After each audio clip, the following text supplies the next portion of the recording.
and some 3-year-olds are just not mature enough to win, I'm sure. That's probably what's going on right now with these 3-year-olds, like that race in the Triple Crown.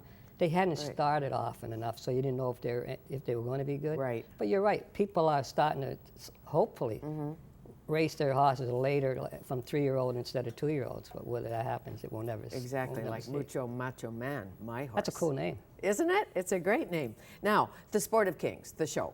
When did it start? How did it start? Started in 1992 at Rogers. We were Rogers back then. Then we went to Shaw. Then we went back to Rogers. Now we're Shaw. You know. We were. I didn't know you started here. Yeah, 92. For Metal heaven's Time. sakes.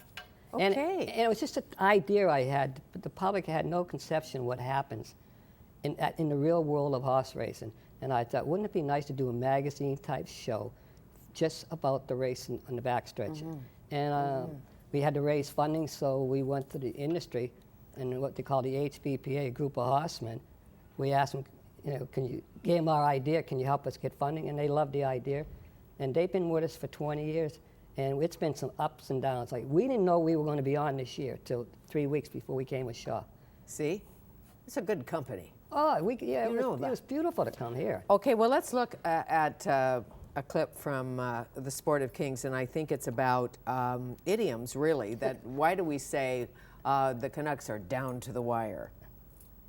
Very term for an unexpected outcome, upset, comes from horse racing. It comes from the Sanford Memorial Stakes in the early 1900s when Man o' War lost his only race to a horse called Upset. So Upset crept into the language as something that was not anticipated. And of course, down to the wire, for example, meeting a deadline or getting close, you come down to the wire. That, of course, refers back to the old days when they actually strung wires across above the track to delineate the finish line. Out of here. We're not out of here yet. We're out of here.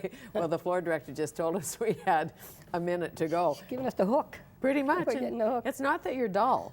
It's that we have other things to do. You know how that goes in television. We're getting the hook. You know the lingo. Thanks. Thanks a lot. Talk to the director. Talk to the producers. They said don't leave him on too long. So back to the track. That fellow was great, Richard Yates. Tell me about him. He's a trainer out there now. He works with the HBPA.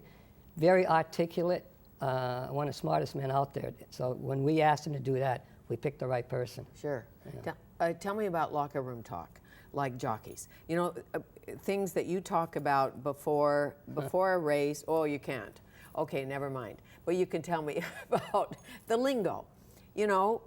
Around the track, in the barns.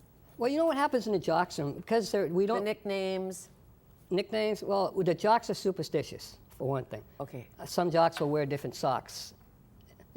One jock used to wear a black sock and a white sock all the time. Jock, if they won a couple of big races, they would never change their underwear. They're very superstitious. Sure. And they are not enclosed lockers, so there's nothing private there. So, you just don't have a door on your locker. So jockeys know everybody's business, what's in the locker and this and that. And the arguing, there's a lot of battling, but not like not like in the NHL. Right. But when they do fight, the tempers do flare because we're all independent contractors. It's never something serious. There's a few Sure. Do you have agents that fights. get you the horses? How does that work, the business end? Business end, we have agents, and without them, you're lost. And it's a catch-22. If you're doing well, you can get an agent. If you're not doing well, tough to get an agent, and they get 25% off the top. So it's them and the Queen are chewing up most of your money. Jocks, outside of the top 5, I would say 80% don't fighting to make a living. It's a tough sport. It's sure glamorous. And but when you're doing well. They're great. Jockeys are great athletes, and I don't say that to compliment you, but I know that. I can imagine. I mean, just riding my little Pinto, I know what it took. You know how it is. Okay, Sport of Kings TV show, yours. Friday at 6:30 on Shaw, Saturday 12:30, Sunday 6 a.m., Monday at 12 a.m. You're all over the place. Well, no worse than you, Fanny. I guess. My God. I guess we're now all over the place. Thank you. Nice to see you again. Thanks, Fanny. Tommy Wolski, the Sport of Kings television show coming up on Shaw TV.